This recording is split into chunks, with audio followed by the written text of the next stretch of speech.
Hi everybody, welcome to the Rabbit News channel. Today we're going to do a full review of the Saberforge Chosen. So let's start with a close-up look, shall we?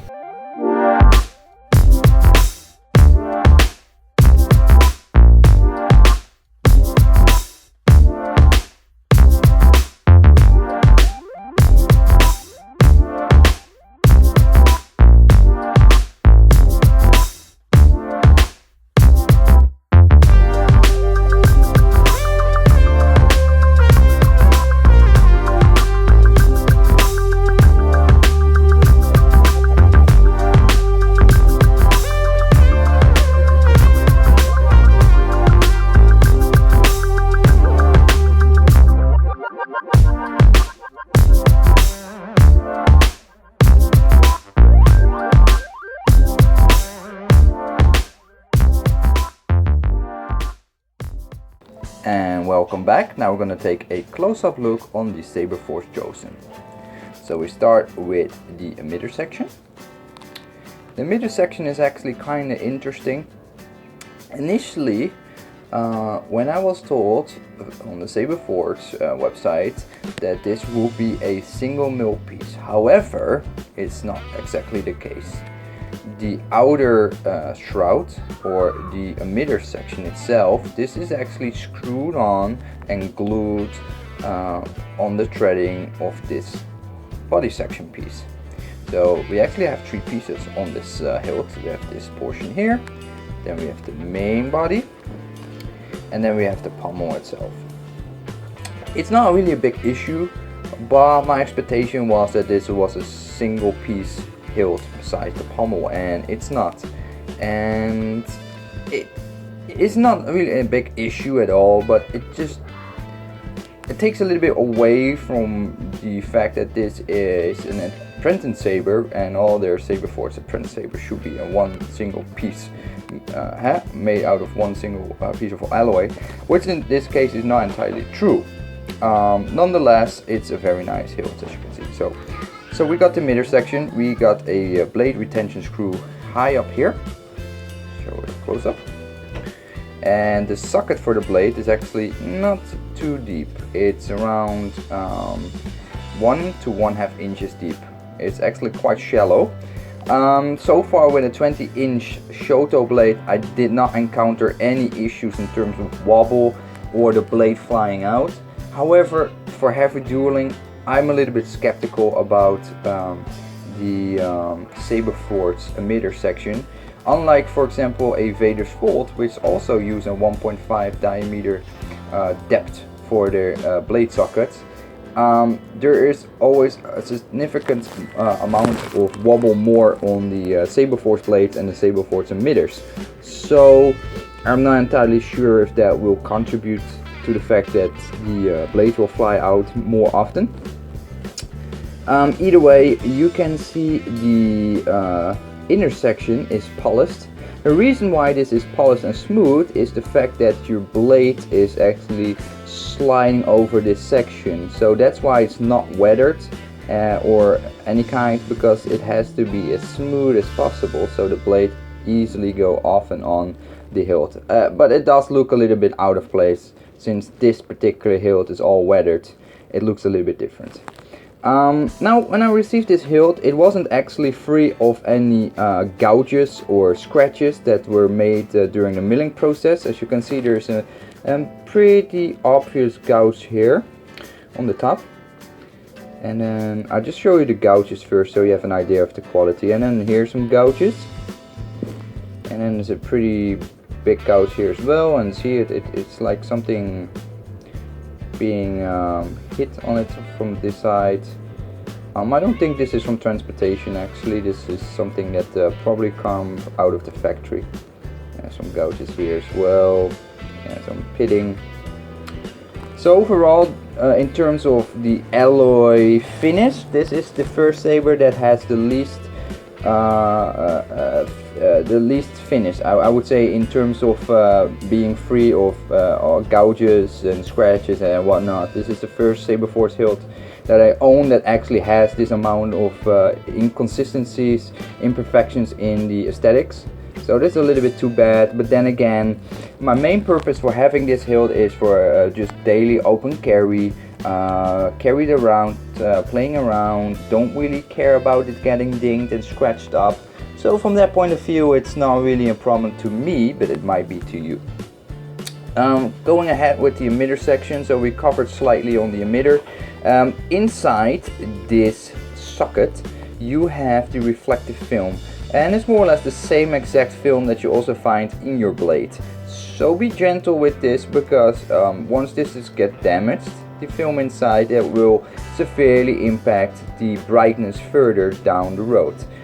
Since this is a thin neck with a quite thin neck in general, it's not the brightest saber out there. So despite what color you choose, it won't be as bright as you might expect it to be. And then we have this section here. It's a nice remnants of the original tin necks from the Star Wars universum. It's a little bit uncomfortable to hold it. It's a little bit complex, and it feels not very nice on the hand. It's not really a choke point in my opinion, because it doesn't feel very comfortable to me. But then again, it might be very comfortable in your hands, but I cannot put my fingers between this section here, and this section feels very harsh on the hand, so I don't like to grip it here either. In general, this whole section is not very comfortable to grip. And then we have this edged off top section of the grenade area. And actually, one thing that I noticed on unboxing is that the grenade section is actually pretty shallow. The ribs are not very deep, and it's actually quite comfortable, and still has like a ripped, aggressive ripped look to it. Well, it isn't actually that aggressive. Then we have a retention screw for the LED. So the LED is housed here. Then you have a good 3 inches of light that has to be diffused to the tin neck before it reaches the blade, and that really contributes to the dimness of any 12+ watt LED used for this Saberforge Chosen. Then we have a black latching switch and a black dummy switch. If you upgrade the Saber to a champion tier or higher, then you can have a recharge port. And then we go to the bottom section. It's nice and clear. Because of the weathering, there's some sort of slightly a grip because of the paint being sanded down from horizontal in the latte machine. I don't know how to pronounce that, but you know, that machine that will grind down the paint and then makes it look like it's a weathered saber. Funny enough, this weathering here is more of the weathering you see on the Saberforge website. It's like a green blackish finish, which is actually a finish I like the most. And it's kind of funny because this is the more greenish finish you see on the Saberforge website, and then this one is more of the traditional black finish you get more often. So you can see there's a slight difference in color between the weathering, and it's with the pommel as well. So the body is more that greenish finish, and the pommel and the emitter is more the blackish finish. I went for a cover tech wheel in brass because I just feel brass color cover tech wheels really somehow started to appeal to me really a lot. And I just like it. I'm not really over the bling bling at all, but it just felt a little bit more luxurious by having a brass cover tech wheel on that. And then we have the pommel. Of course, Saberforge, all their imprinted sabers are vented for sound, even though you might purchase a stunt version like this, which only has light. Undoing the pommel, it's a nice amount of threading. Good 1 inch threading or more. Slight gouge here on the threading, nothing too serious, but it is there. The inside, so you have the C-clip that holds this piece, sound vented piece in place. Actually, I really like this pommel.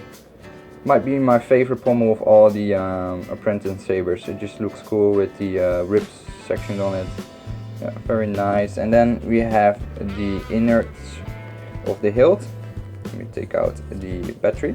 So standard 18650 battery holder with battery.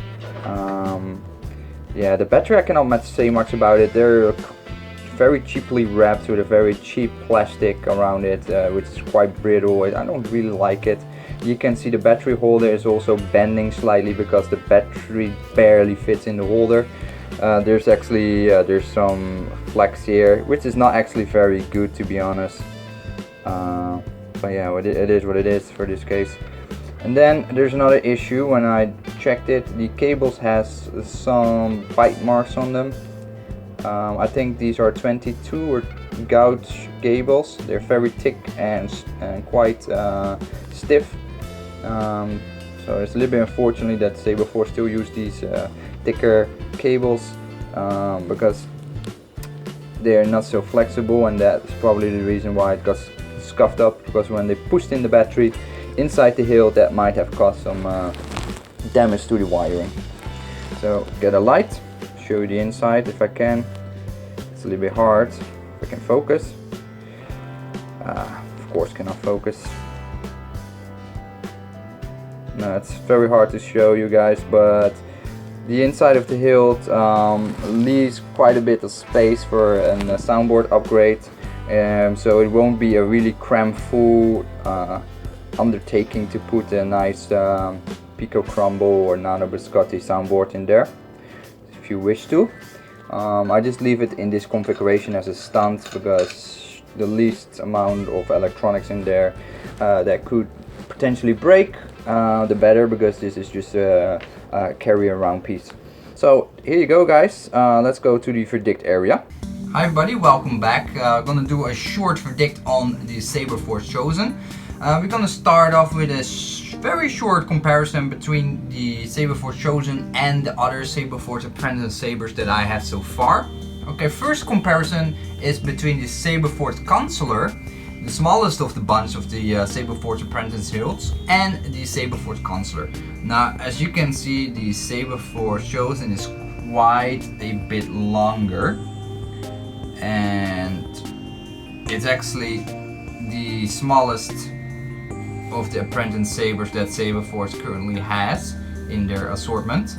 Very nice saber, by the way. Moving ahead to now my second favorite Saberforge Apprentice Saber, the Saberforge Arbiter.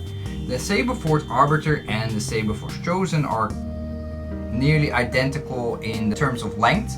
The Saberforge Chosen is slightly longer at the pommel, but not so much. I like the Saberforge Arbiter better for spinning. I feel that the choke point and the gripping section is just the most optimal versus the other Saberforge Apprentice Sabers I have so far. It feels the best in hand and it feels the best when spinning. Nonetheless, I have done a lot of spinning with the Saberforge Chosen over the last week, and I have felt that this saber is actually pretty good for spinning in as well. You just have to hold it on the lower area of the chin neck section, and then you will be fine, because as long as you don't hit this area here, the flat area on this top part here, it's okay, because otherwise it will hurt the top of your hand and your thumb quite a bit, because it pretty much bites in your bone and skin pretty hard.